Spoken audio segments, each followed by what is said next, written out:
Transformers,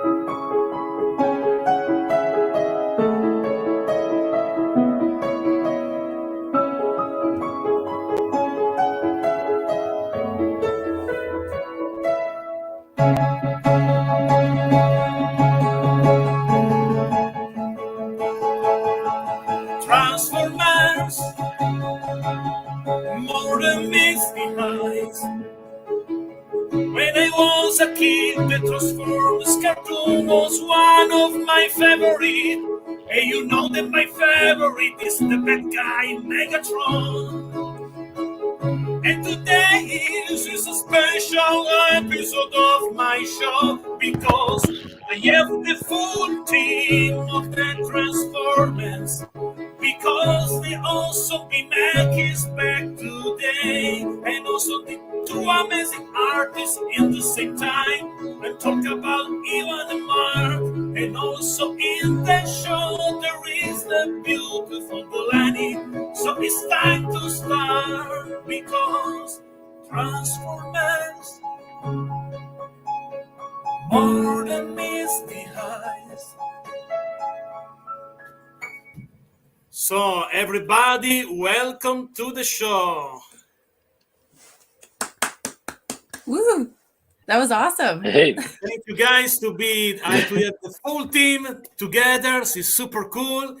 So let's roll out. Let's start for the first question. Is about a figure of the studio series Rise of the Beast Scourge, because this action figure has found a lot of interesting among the fan of this channel.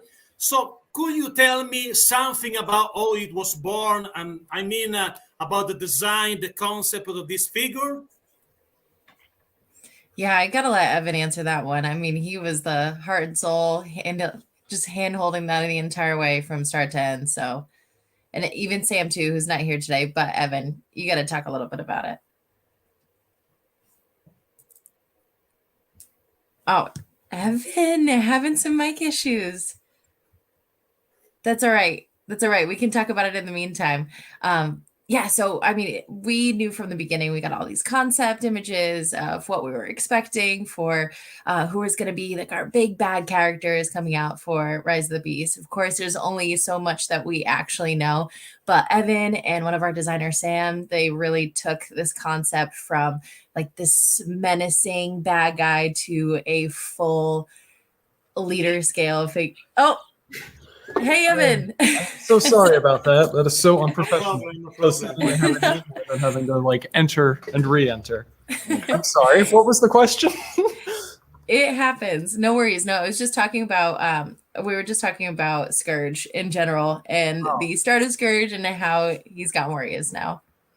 I mean, it was a fantastic movie design that we received from the studio. We worked back and forth with them to kind of get him where he is now. He has a lot of really intricate detail that when we were planning him out, we bumped him up to leader scale because normally we would do kind of like that truck scale character at Voyager, but we were like, okay, we need to do him leader because he is big. He has a lot of detail, a lot of weathering, and we just wanted to make sure that we were able to implement that at that scale. So, I mean, just a cool looking, yeah. Yeah, and one of my favorite things Delaney also said. So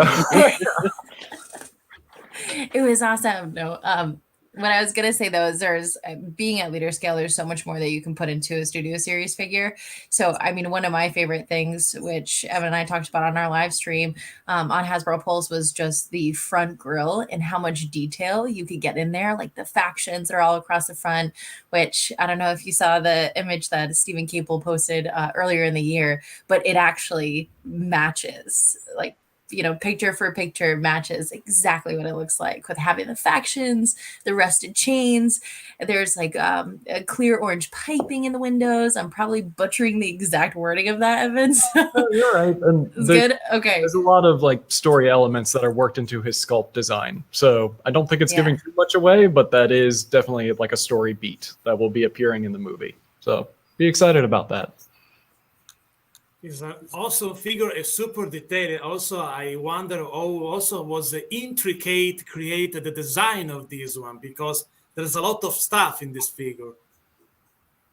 There is a lot of stuff in that guy. I'm trying to remember. I believe that was Yuya-san over at Takara Tomy. And honestly, that was also working with Sam, so I was just kind of off the side on that one. So I will try to answer that question, but I believe it was those two designers going ham, going absolutely crazy, trying to cram it all in there, trying to make them as cool as possible.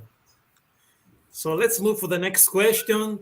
Every time that you create a new wave, so in both Legacy and Studio Series, there are any characters that were planned for that wave but are then discarded maybe for something in the future?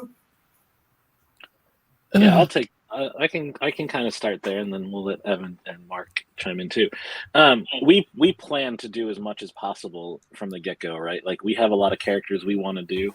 I say it every time in every interview. I want to see Spray. He's in the line when we start planning for the year, and then sometimes he just doesn't end up making it. I will fight for that till the day I no longer work on Transformers, though. But sometimes stuff gets taken out of mainline for strategic, as we do have our exclusives, whether it's at Pulse or, for a mainline retailer or for a fan channel. So we just have these great ideas, but then they end up becoming part of like a better story idea. I think you see some of that in what we did with the Wreckers last year. Mark really kind of blew that out. He was like, hey, I can save this character for the Wreckers program. So let's move this out of mainline and put it here.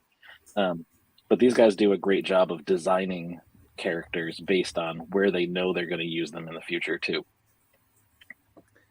Yeah, just to piggyback off of that, it is very difficult to plan a whole entire line that throughout the year there are changes that constantly happen in business. So you constantly have to maneuver and shift around and come up with good solutions. So it is a wild ride, a little bit of a roller coaster.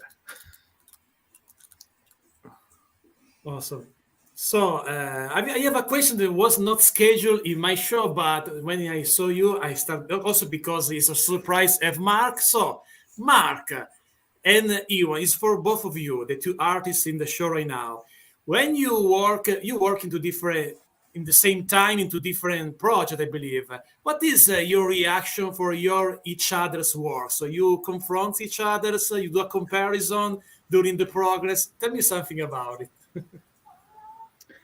I constantly harass Evan throughout the day and the night of designs all the time. So I feel like as soon as Evan came on the team, I was thanking my lucky stars, really, because I know he's a very dedicated and passionate fan of Transformers. So like the intricate detail and the stuff that, maybe not a lot of people in the walls will notice, he will notice. So I constantly share designs with him all the time. We always send stuff back and forth. We're like, maybe you can add a little of this, maybe take away that. I don't know if this looks right. Maybe it does. Like, always get a second opinion from Evan, and I'm very thankful that he's on the team. And my feelings are the same with you, Mark, because whenever we run into an issue where it's like it's either this or this and you don't know what to do, it's good to get that other opinion from a designer who is also very passionate about the brand. But yes, we constantly share work back and forth to kind of show, like, this is where we are. What do you think of this? Should the eyes be bigger? Should the eyes be smaller? Is the head too big? Things like that. So we're definitely always comparing and contrasting. Yeah, I have another similar question now for both Delaney and BMAC. Tell me something about your work. Also, because I think also to be a marketer, you need to put your creativity. Also, because you touch something that is art behind an action figure line, a show like historic, like Transformers. There is a full of art. So also you put your creativity inside. So tell me something. What is your if you talk each other? So also when you do some choice to plan the new wave. Tell me something about it. Yeah, we do a lot of brainstorms, particularly right around this time of the year. Like, we're actually, because we work about 2 years out, we're starting to talk about 2025 with everybody. So Delaney's in our brainstorm. We're there. We have another brand manager on our team, Nate, who works with us, Mark, Evan, our design director, Mick. We're all together. So we collaborate constantly. We have a good mix. Like, obviously we know people like Optimus Prime, they like Bumblebee, they like Megatron, but like we don't want to have waves that come out throughout the year. Like, Studio Series is Megatron, Optimus, Bumblebee, and then all of a sudden Legacy was Optimus, Megatron, Bumblebee, like we want to spread that out, so we work together to understand what needs to go in each line at each time. Mark and Evan are a huge part in that. They do these beautiful visual line plans for us that help us look at it with pictures to keep us kind of in line. But we do try to like sometimes theme things, right?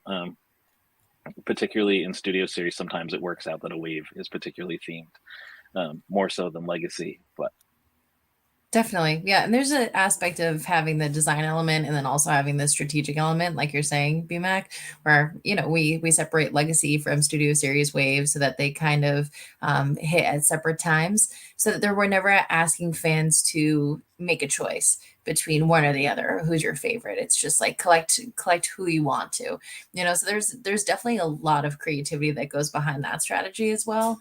And just making sure that we're still at the end of the day thinking about fans first. Awesome. So now I go back to my original questions. So in the last fan stream, you revealed some of my favorite characters, so iconic. I'm talking about Grimlock, Thundercrackers, Shrapnel, and Twincast. What was like revisiting these iconic characters, and which of these four is your favorite? Let me get mine out of the way. Shrapnel, basically the Insecticons, when I first was able to basically seed in characters that I really, really wanted. The Insecticons was almost pretty much number one on my list. I love the Insecticons, and it's just the whole idea about them. I loved them when I was a small kid, and as I grew older, I just appreciate them more and more as to how almost obscure the robotic insect modes are, but yet familiar as well. There's just something about those characters that I really, really love. So that right there was that's my favorite selection right there out of the bunch. You can never have enough Insecticons, right? Because they clone and they swarm. So no matter what, you can keep collecting and keep buying more Insecticons to build out the whole Insecticon swarm. So it works out great like that. Of the stuff that we recently revealed, that is my favorite. Mr. Allen, you said Megatron is your favorite, and you talked about Twincast and everything else. I don't know. I still have to go with Metal Hawk from what we showed off recently in the last stream. Awesome figure. I'm just really happy with how that figure came out. So I don't know, slightly proud of that one, and I just like that we got that character in there. Yeah, I mean, I think I was pretty clear on the fan stream. Twincast, because I just love that mold, right? I like the cassettes, guys. Soundwave is obviously my favorite. I say it all the time. But I love this figure. This mold came out great. Mark did a great job on it, along with Takara. Again, my daughter plays with it in boombox mode all the time. It's just super funny. I have a shattered glass blaster next to me. The Kingdom one's up there, so like I'm surrounded by them. So I really love that mold. Awesome. Yeah, and I'm a live action. I'm a live action fan till the day that I die. So I have to go with live action figures, of course. Rise of the Beast, we haven't quite seen it yet.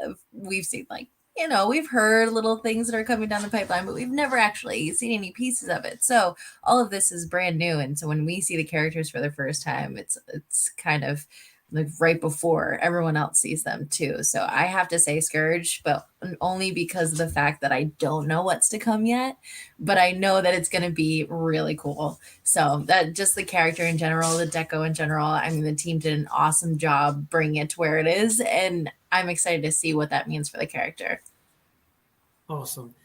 The next question is, what was the initial goal in creating the new wave of Transformers Studio Series Rise of the Beast? And do you feel you have achieved it, or was there some other character that you wanted to include but hasn't been included yet? So there is something planned that you want in the line about the Rise of the Beast that will be included later? It's a similar question that I did before, however. And we're hitting a lot of the big beats in 2023. I'll put it like that. And there may be a bit of overflow into the following year. We'll see. I'm not going to make any promises, but I think people will be really happy with the character selection we have for this year. I guess that's how I'll put that. Yeah, I have to say the same. We've only just begun, right? So some of the stuff that has come has been awesome so far, but it is not even skimming the surface of all the greatness that's to come as well. So as the year goes on, we'll be able to see much more. And the second we can reveal those to you, we will. Yeah, so there's a lot more excitement coming. Yeah. For studio series, more things that you would like, maybe even more than Scourge. So. But I'll leave that up to the fans. Can't wait to discover what is next. Also, because you work 2 years in advance, so maybe sometimes you lose the time, the reality of the time, because you're on the future. No, you live in the future. Whenever I have to sign a check or anything like that, there's always like a moment of like, what year is it? I can't remember. I don't know. It takes me back to like elementary school or something, where at the start of the new year, you have to write a different date, but it's constant now just because we're going back and forth. I don't know. And I think also that happens also when you do a job that you love, because when you do every day something that you love, you forget a little bit reality because you're in your job, your creativity, you know. So every day looks like the same because every day is beautiful. A little bit. I know this is kind of a weird take to have on this, but there is sometimes a very toxic mentality about doing what you love for a living that I think people put up on a pedestal of just like, it's probably the best job in the world, and you never are actually working. And it's like, well, yes, I do love what I do, but there's still work to be done. I still have to fill out like paperwork and like weird stuff that I don't want to do. But I do love what I do for a living. So I guess that's like a weird way to put it, but there will always be aspects of a job, even though it is something that you absolutely love to do, that will be something that you don't care to do, I guess is how I will put it. Yeah. So. We're also always like on too, right? Because like we started social to reach out to the fans, which we appreciate and love all of you for reaching out to us. Yes. We work with Takara Tomy. We work at Takara Tomy, so like they're technically in the future, like they're always a day ahead of us in terms of like how the calendar works. So it's always fun. But yeah, like there's just stuff that's constantly happening, and like because we are fans first, we're just involved in that community, and keeping up with that. Like I just scroll through Instagram constantly, liking pictures and seeing what the fans are doing with building system, and can't wait to see what they do with the Junkions and Evo Fusion. So yeah. There's just never really a break from it because we love it at the same time. But, sometimes we do get to disconnect and unplug, and that's nice too.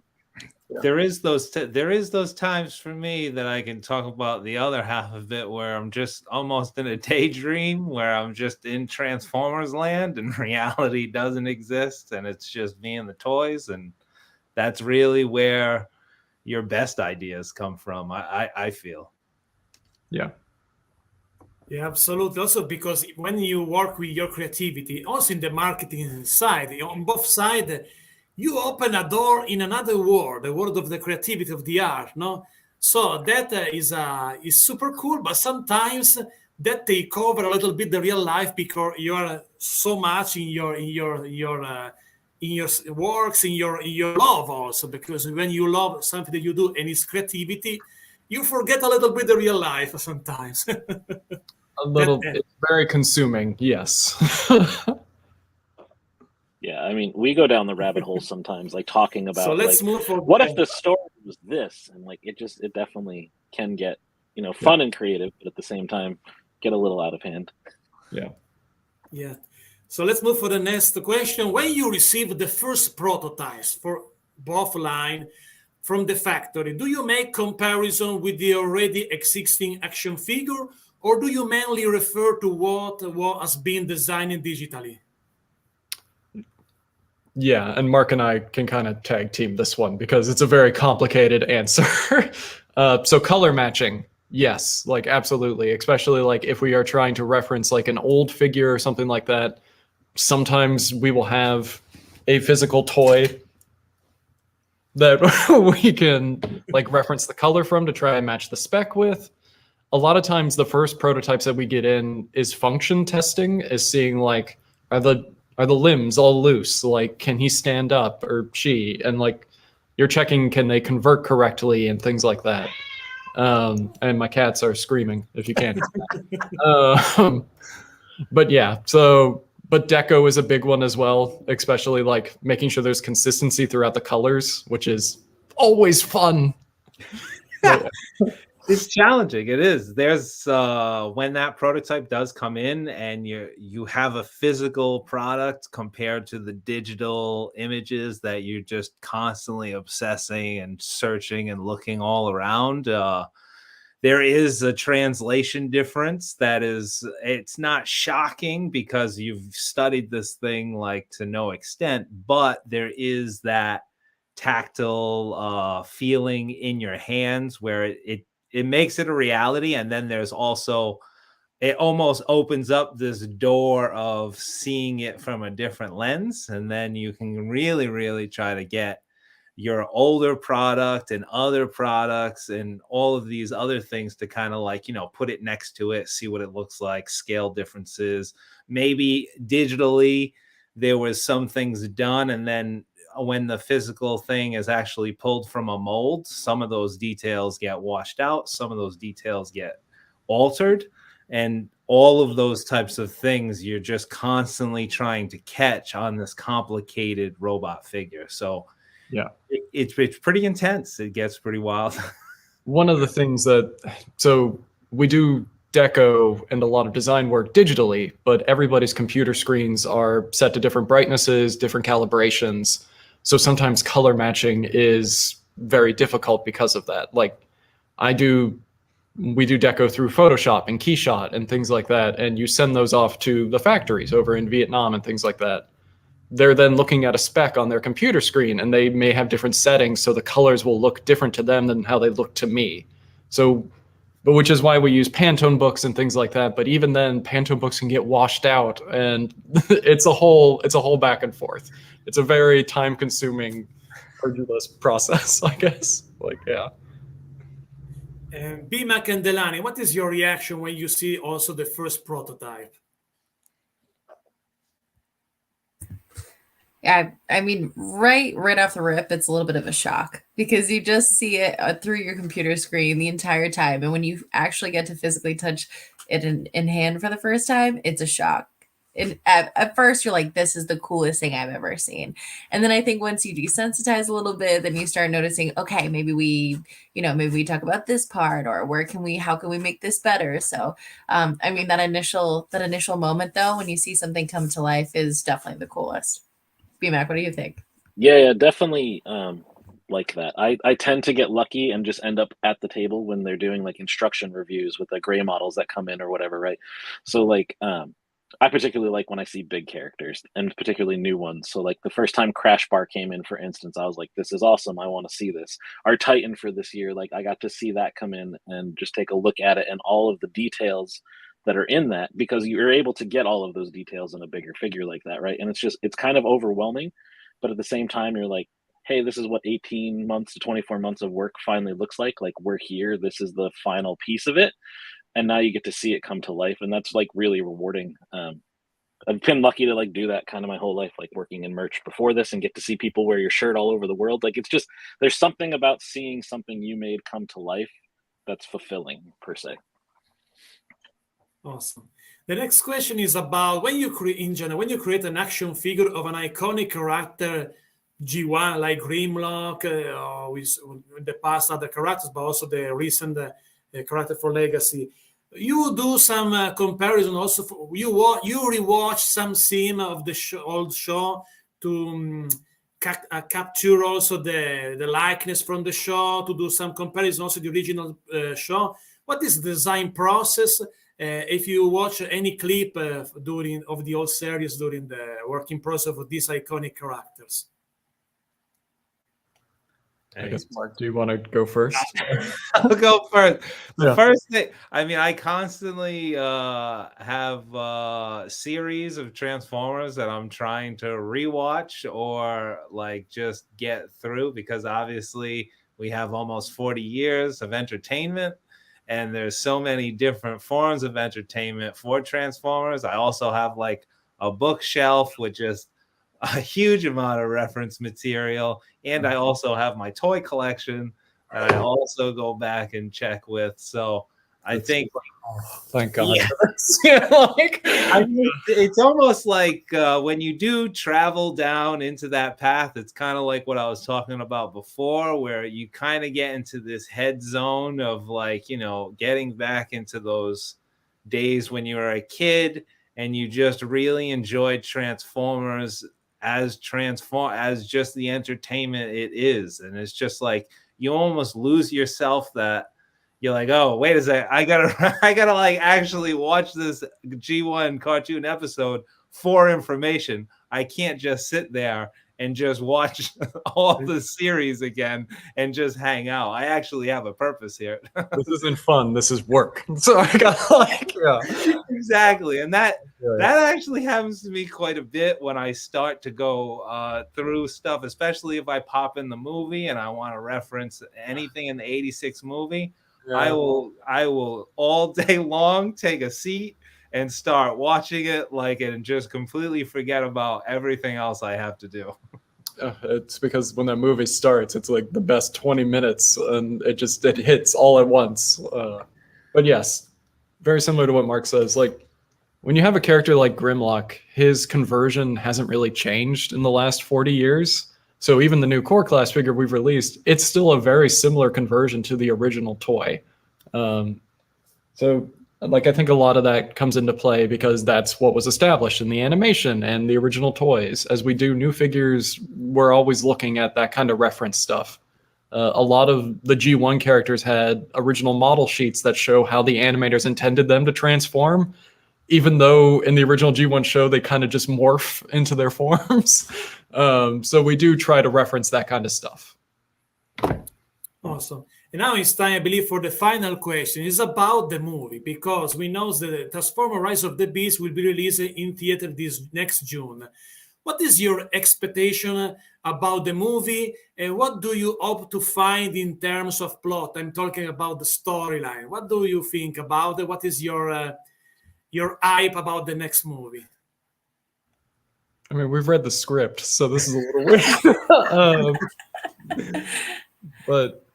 So there will obviously be many more characters in it, which is always super exciting. You've seen most of them featured. It is exciting to get the Beast characters in there. I think it's a great action-adventure plot. I'm hoping that fans really get into it. It will just be a good, fun time, I'm hoping. The moment for me was the trailer when Primal and Prime are like face to face. That moment to me, I've been waiting for a long time, and that kind of I want to see a lot more of that to happen. That's what I'm excited for. A lot more of the Beast characters to be face to face with our G1 robots. The meeting of the primes. Yeah. I second Mark. Like growing up watching Beast Wars before going to school in the morning, right? Like I want to see Primal get his moment to shine because I very much connected with that character. Like grew up loving G1, and then Beast Wars was that next iteration, and then like Kingdom let us go back to that world. So that moment for me too, when we saw that trailer, we were all in a room together and got to see it at the exact same moment and just had the same faces, you know, jaw dropping, like, oh my God, the beasts are so big.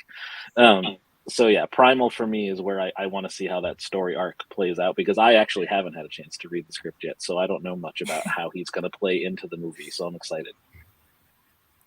I know, and I've read bits and pieces as well, so there are certain things I definitely can't say that I'm excited for, but I mean, just in general, again, like BMAC and Mark is saying, Beast Wars, just the connection between Beast Wars and having like some of our primals or having Primal meet with Prime, or just like having some of the different factions come together too. Like that's going to be really cool for me. One of the things I'm most excited for is seeing the combination of all of them together, you know, because you have kind of like your Terracons, we've got Autobots, Decepticons, Primals, everything. It's just having everyone together is going to be, I think, very full circle, which I'm most excited for.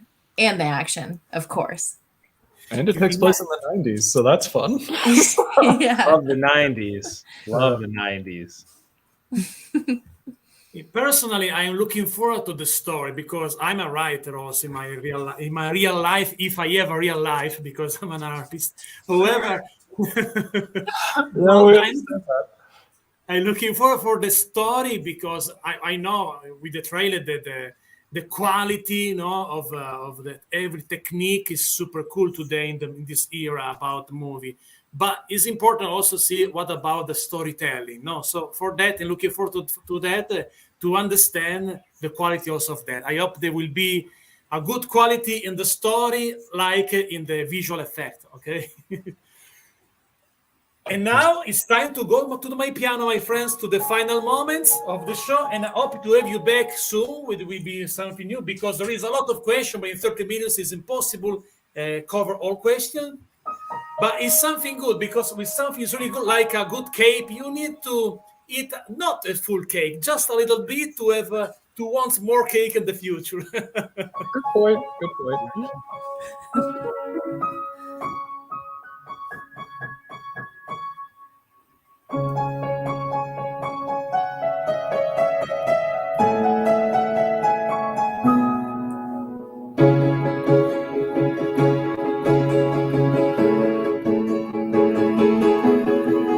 Transformers,